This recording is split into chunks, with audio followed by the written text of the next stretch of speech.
할렐루야. 오늘 주신 말씀을 통해서 하나님께서 주시는 그 말씀의 은혜를 우리 마음 가운데 깊이 새길 수 있는 복된 시간 될 수 있기를 원합니다. 세상 사람들은요, 우리가 당신은 죄인입니다라고 말하면 그 말을 되게 듣기 싫어합니다. 특별히 교회에 다니는 많은 성도들이 세상을 향해서, 믿지 않는 사람들 향해서 당신은 죄인입니다, 하나님께로 돌아와 그 죄를 고백하고 이제 죄가 없는 삶을 살기를 바랍니다라고 말하면 내가 무슨 죄를 지었느냐고, 나는 죄 짓지 않았다라고, 나는 죄인이 아니다라고 말을 합니다. 사람들은 스스로가 죄인임을 인정하기를 원하지 않는 것 같습니다.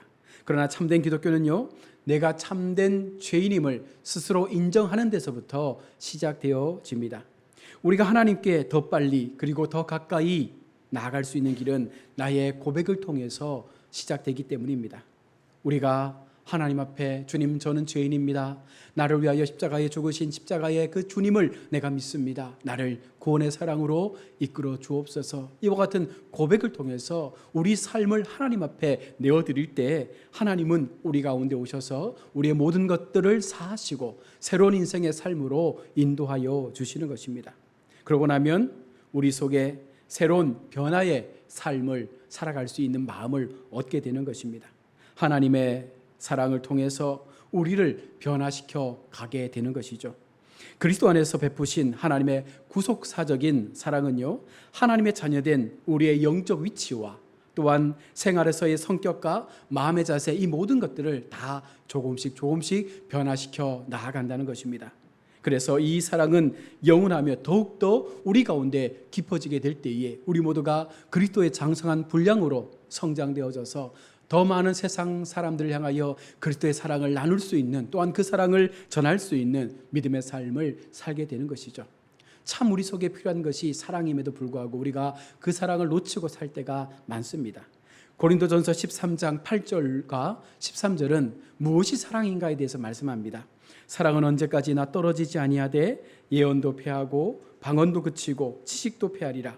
그런즉 믿음, 소망, 사랑, 이 세 가지는 항상 있을 것인데 그 중에 제일은 사랑이라. 교회 속에 있는 많은 성도들이 하나님 앞에 기도합니다. 하나님, 제게도 예언의 은사를 주십시오, 방언할 수 있는 은혜를 주십시오. 그래서 열심히 기도해서 예언받고 방언받으면 너무나 행복하다라고 말합니다. 그러나 오늘 성경이 말씀하는 게 무엇입니까? 이 예언도 어느 순간 폐하여질 것이고 이 방언도 어느 순간 그치게 될 것이다. 우리가 주님의 재림 앞에 세워져서 모두가 하나님 나라로 올라갈 때에 그 속에서는요, 그 나라에서는요, 예언도 없고 방언도 없습니다. 오직 하나님의 사랑만이 존재하기 때문에 그 모든 사람들이 하나님의 사랑으로 함께 거하며 살아가게 되는 것입니다. 오늘 본문에서 사도 바울은 성도된 우리가 하나님을 알기 전 얼마나 비참한 삶을 살았는지에 대하여 말씀하고 있습니다. 또한 더불어 우리가 하나님을 만나고 난 이후에 우리의 삶이 어떻게 또한 변화되었는지에 대하여 말씀하며 은혜 받은 성도, 은혜로 사는 삶이 무엇인지에 대하여 오늘 성경은 우리 가운데 말씀합니다. 먼저 예수 믿기 전 우리의 모습이 어떤 모습입니까? 오늘 본문 2장 1절의 말씀 속에서 하나님을 믿기 전 우리의 상태를 허물과 죄로 죽었던 상태라고 말하죠.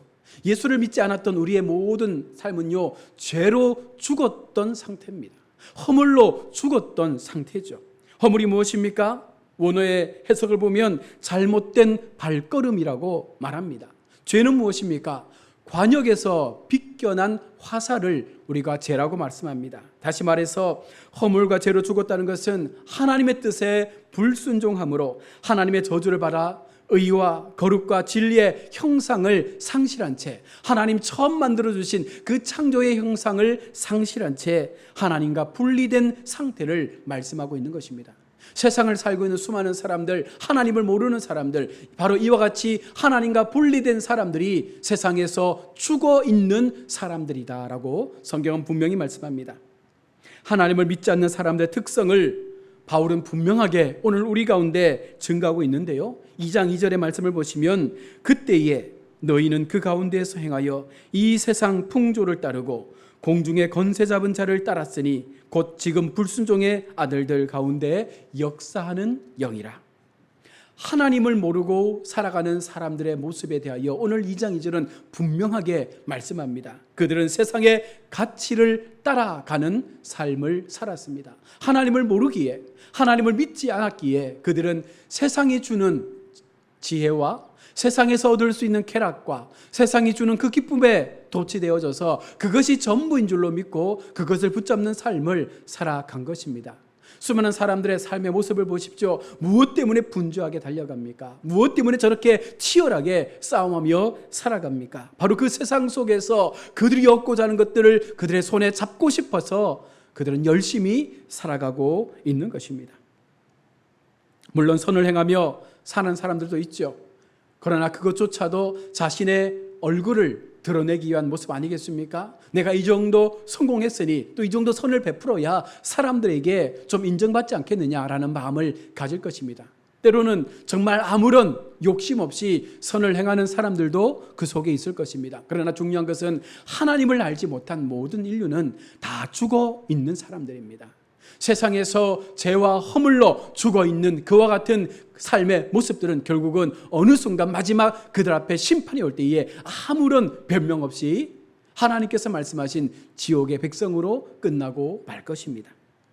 목적지를 모른 채 자신들의 마지막 그 죽음의 순간이 어떠한지를 모른 채 그들은 그냥 세상에 버타며 세상에 주는 그 안락함 속에서 그렇게 살아가고 있는 것입니다.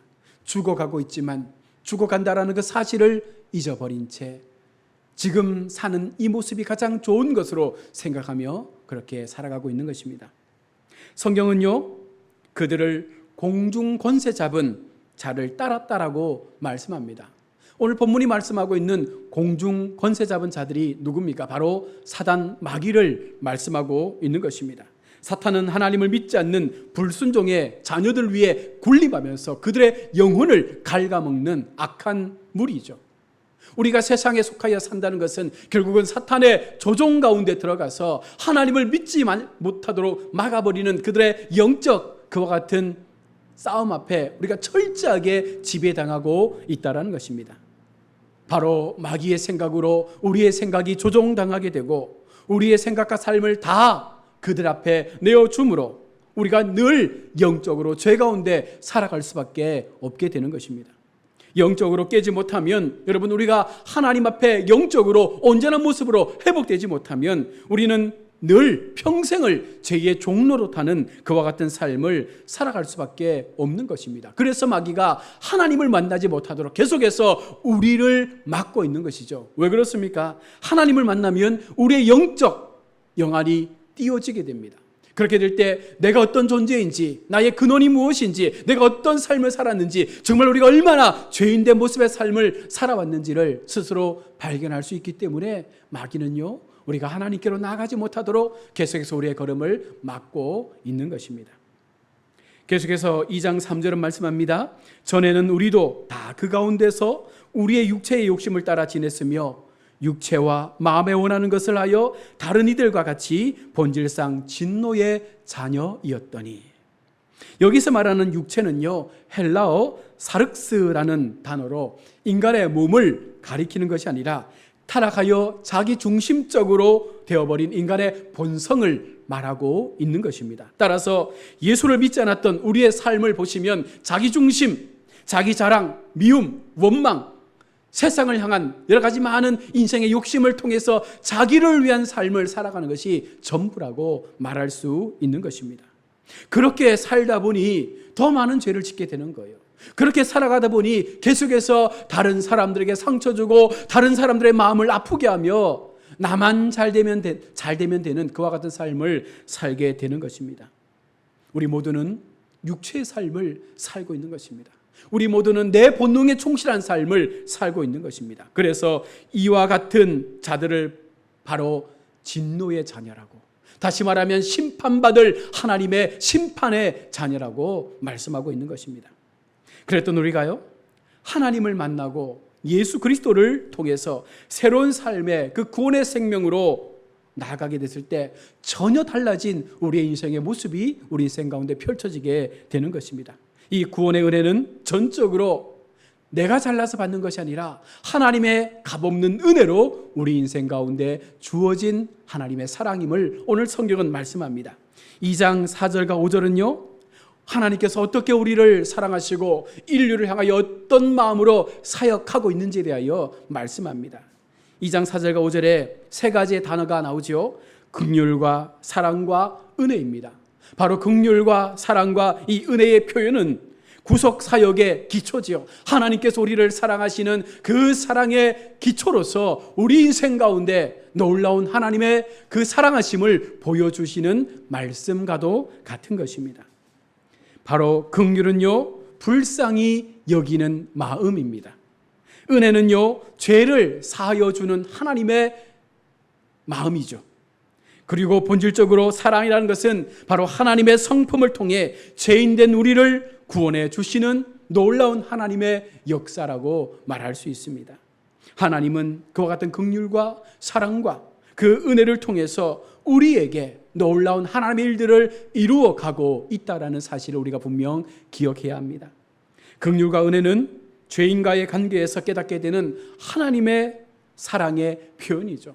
하나님께서 우리를 사랑한다 말하실 때에 어떻게 우리를 사랑하십니까? 긍휼하심으로, 하나님의 은혜로 우리를 사랑하시는 것입니다. 다시 말해서 우리를 불쌍히 여겨주시고 그 불쌍한 우리들을 하나님의 은혜로 온전한 자로 세워주시는 그 놀라운 사랑이 바로 하나님의 사랑이라는 것입니다. 그래서 하나님은 우리 가운데 그 사랑을 실천적으로 보여주셨습니다.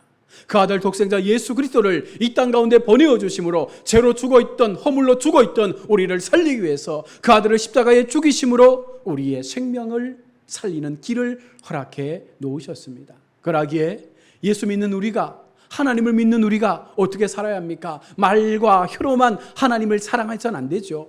우리도 하나님처럼 우리의 행위를 통해서, 우리의 삶의 실천을 통해서 진정한 사랑의 행위가 드러나야 한다는 것입니다. 그렇다면 하나님의 사랑으로 다시 살아난 우리는 하나님과 어떤 관계를 이루며 살아갈까요? 2장 5절과 6절의 말씀입니다. 허물로 죽은 우리를 그리스도와 함께 살리셨고 너희는 은혜로 구원을 받은 것이라. 또 함께 일으키사 그리스도 예수 안에서 함께 하늘에 앉히시리. 하나님께서 우리를 긍휼과 은혜로 살리셨는데 그렇게 하고 난 이후에 우리를 어떤 모습으로 변화시켜 주십니까? 오늘 본문에 보시면 살리시고 일으키시고 앉히셨다라고 말씀합니다. 이 말씀은 다시 말해서 주님의 부활과 주님의 승천과 주님의 심판을 암시하고 있는 말씀입니다. 예수님께서 십자가에 죽으셨을 때 그 죽으심을 우리 하나님은 부활로 살려내셨고 다시금 승천하게 하셔서 하나님의 우편의 보좌에 앉게 하심으로 마지막 재림의 심판주로 우리 주님을 준비하고 있다는 것입니다. 그래서 하나님을 믿는 우리가, 예수님을 믿는 우리가 동일한 예수님의 그 삶의 발자취를 따라서 우리가 비록 세상 가운데 죽어 있었지만 하나님을 믿는 순간 우리는 새로운 부활의 생명으로 살아나게 되는 것입니다. 다시금 일으켜 세움을 받고 우리가 주님의 그 재림의 은혜처럼 우리 마음속에 그 재림을 사모할 때 다시금 일으켜 세우셔서 하나님의 거룩한 자녀로서 주님의 보좌 우편에 앉아서 영원한 생명의 삶을 살아갈 수 있는 그 구원의 은혜로 우리를 일으켜 세우시겠다 말씀하고 있는 것입니다. 다시 말해서 주님과 함께 천국의 삶을 살아갈 수 있는 그 은혜의 모습을 우리 가운데 주시겠다 약속하고 있는 것입니다. 그리고 바울은 그러한 은혜를 받은 우리가 어떻게 이 땅에서 살아야 하는지에 대해서 말씀하고 있습니다. 2장 7절입니다. 이는 그리스도 예수 안에서 우리에게 자비하심으로써 그 은혜의 지극히 풍성함을 오는 여러 세대에 나타내려 하심이라. 왜 하나님께서 우리를 예수 그리스도의 구원의 손길로 살리셨습니까? 왜 우리를 수많은 백성들 가운데 먼저 택하여 우리를 부르셨습니까? 계속해서 오는 여러 세대 가운데 우리의 복음의 그 은혜를 증거함으로 우리가 받은 하나님의 사랑이 그들 가운데 보여짐으로 그들도 하나님을 믿을 수 있는 길로 나아갈 수 있도록 우리를 도구 삼으시겠다 말씀하고 있는 것입니다. 하나님께서 허락해 주신 그 놀라운 구원의 은혜를 우리가 누리며 살아갈 때에 나 혼자 그 구원 앞에 감사해서는 안 된다는 것이죠. 내가 받은 그 구원의 은혜가 나를 비롯하여 알지 못하는 수많은 사람들에게 전하여주고 증거되어지고 그들도 나의 그 믿음의 모습 때문에 하나님을 발견하고 하나님을 만날 수 있는 은혜 앞에 세워질 수 있도록 내가 하나님의 거룩한 도구로 세워져야 한다는 것입니다. 왜 그렇게 해야 합니까? 하나님의 구원은 전적으로 값없이 주신 하나님의 은혜이기 때문입니다. 내가 잘나서가 아닙니다. 내가 뛰어나서가 아닙니다. 내가 뭔가 특별한 능력이 있어서가 아닙니다. 모든 것은 전적인 하나님의 은혜로 되어진 것이기에 우리가 그 은혜를 기억한다면 우리는 이렇게 그냥 나 혼자 예수 믿고 나 혼자 행복하며 감사하며 살 수가 없다는 것입니다. 2장 8절입니다. 너희는 그 은혜에 의하여 믿음으로 말미암아 구원을 받았으니 이것은 너희에게서 난 것이 아니요 하나님의 선물이라. 하나님은 우리에게 주신 구원을 하나님의 선물이라 말씀합니다. 그 선물을 내게 주셨습니다. 그 받은 선물을 우리가 풀어보았을 때 그 구원이 얼마나 감격스럽고 얼마나 놀라운지 모릅니다. 처음 예수 믿고 나면 얼마나 우리 마음에 감동되어져서 하나님이 나 같은 것도 살려주시는구나, 나 같은 것도 하나님의 은혜로 나를 붙잡아 주시는구나, 나를 주님의 자녀라고 불러주시는구나, 나를 하나님의 백성 삼아주시는구나, 그 은혜 앞에 감사해서 얼마나 오랜 시간 눈물을 흘리며 하나님 앞에 그 마음을 고백했던지 모릅니다. 우리가 그 선물을 받았기에 우리도 세상을 향하여 동일하게 그들도 하나님의 선물을 받을 수 있도록, 그들이 하나님 앞에 나아갈 수 있도록 우리의 삶을 복된 삶으로, 하나님 앞에 복음에 합당한 삶으로 살아가야 하는 것입니다. 여러분, 우리가 하나님 앞에 무엇 그리 특별한 것이 있습니까? 우리가 다른 사람들보다 죄를 덜 지었습니까? 우리의 행위가 아니라 전적인 하나님의 은혜로 되어졌기 때문에 그 받은 사랑을 전하는 것은 너무나 당연한 것이죠. 값없이 받았는데 우리도 값없이 나누어 줘야 합니다. 우리는 그리스도 안에서 구원의 새로운 삶의 영역에 있는 존재이기 때문에 더 나아가 세상 가운데 특별한 의미를 구하며 사는 것이 아니라 영적인 존재로 하나님이 주시는 그 영적 가치 앞에서 바로 하늘나라의 그 영광의 소망을 붙잡고 살아가는 존재들이기에 우리는 하나님의 뜻을 전하는 존재로 살아갈 수밖에 없는 사람들입니다. 하나님은 이것을 성도들이 이루어가야 할 예수 그리스도 안에서의 선한 일, 착한 일이라고 말씀하고 있습니다. 2장 10절의 말씀입니다. 우리는 그가 만드신 바라 그리스도 예수 안에서 선한 일을 위하여 지으심을 받은 자니 이 일은 하나님이 전에 예비하사 우리로 그 가운데 행하게 하려 하심이라. 우리를 그리스도 안에서 선한 일을 위하여 지음을 허락했다. 다시 말해서 우리를 하나님의 그 선한 일을 위하여 우리를 구원의 백성으로 먼저 불러주셨다라고 말씀하고 있는 것입니다. 선한 일이 무엇입니까? 세상 속에 사단의 권세 앞에 그 모든 마음을 빼앗긴 그 사람들이 하나님을 만날 수 있도록, 하나님의 구원의 은총 앞에 돌아올 수 있도록 우리가 그 일을 감당하는 것, 그들이 하나님을 만나는 것, 바로 이것이 선한 일이라고 말하고 있습니다. 이것은 하나님께서 우리를 구원하여 주신 목적을 보여주시는 말씀입니다. 왜 먼저 나를 구원해 주셨는지, 바로 그들을 하나님께로 인도하기 위해서. 이 말씀은 우리의 구원이 단순한 용서에 그치지 않고 적극적인 선을 행할 수 있는 부활의 그 새 창조의 영광 가운데 나만 거하는 것이 아니라 수많은 인류가 함께 그 속에 들어가서 주님의 영광을 바라볼 수 있도록 우리가 그와 같은 삶을 살아가야 한다는 것입니다. 이 말씀은요, 우리가 2장 1절에 읽었던 허물과 죄라는 말씀과 대주되는 말씀이죠. 허물과 죄와 함께 하나님 안에서 선한 일을 행할 수 있는, 여러분, 그와 같은 삶을 오늘 우리 가운데 말씀한다면 과연 우리는 어떤 자리에 서 있어야 하겠습니까? 따라서 우리는 성도들의 참된 사랑은 의와 진리의 거룩을 실천하는 것이죠. 더 이상 허물과 죄로 세상 가운데 널브러져 있는 그런 인생이 아니라 이제는 진리와 하나님의 의로 인하여 거룩한 삶을 부여받고 이제는 생명의 부활 앞에 우리의 삶을 더 크신 하나님의 영광을 위한 삶으로 살아낼 수 있도록 우리가 이 믿음의 삶을 살아가야 하는 것입니다. 에베소서 4장 24절의 말씀입니다. 하나님을 따라 의와 진리와 거룩함으로써 지으심을 받은 새 사람을 입으라. 하나님 앞에 구원의 백성으로 부름받았다면, 세상에 죽어있는 우리를 하나님의 생명으로 살려내었다면 이제는 의와 진리 가운데 거룩함을 입은 하나님의 새 사람으로서 우리가 새롭게 변화된 모습으로 하나님을 믿는 성도의 삶을 살아가야 하는 것입니다. 예수님을 믿기 전과 예수님을 믿고 난 이후의 삶이 여러분 동일하다면 이것은 변화된 우리의 모습이 아닌 것이죠. 하나님을 믿었는데도, 하나님을 믿고 있는데도, 하나님을 열심히 예배하는데도 우리의 과거의 모습들이 변화되지 않는다면 이것은 온전히 하나님을 만난 것이 아닙니다.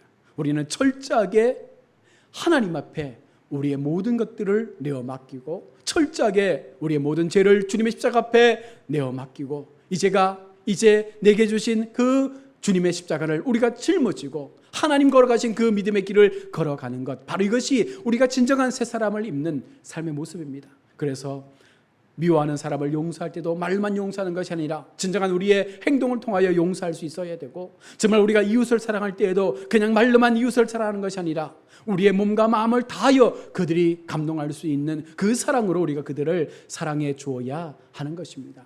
왜 예수 믿는 사람들이 그렇게 욕을 먹고도 참고 인내합니까? 바로 하나님의 사랑을 우리 마음에 소유하고 있기 때문입니다. 그 사랑을 우리가 경험했기 때문에 때로 핍박을 받고 힐난을 받고 욕을 먹고 때로는 여러 가지 많은 어려움을 당한다 할지라도 참을 수 있는 것이 바로 여기에 있는 것입니다. 우리 모두가 이와 같은 마음을 가지시고 나 같은 죄인 살리신, 나 같은 죄인을 살려주신 그 하나님의 은혜를 우리가 기억하면서 내게 주신 이 구원의 선물이 결코 땅에 묻혀져 버리는 그런 일이 없도록 더 열심히 하나님 앞에 기쁨의 예배드리며 감사함으로 우리의 삶의 모든 영역 속에서 하나님의 사랑을 나누고 전할 수 있는, 정말 그 은혜를 갚는 자로 나 같은 죄인을 살려주신 하나님의 그 구원의 목적 앞에 합당한 믿음의 삶을 살아가시는 우리 모두가 될 수 있기를 주님의 이름으로 축원합니다. 아멘. 하나님,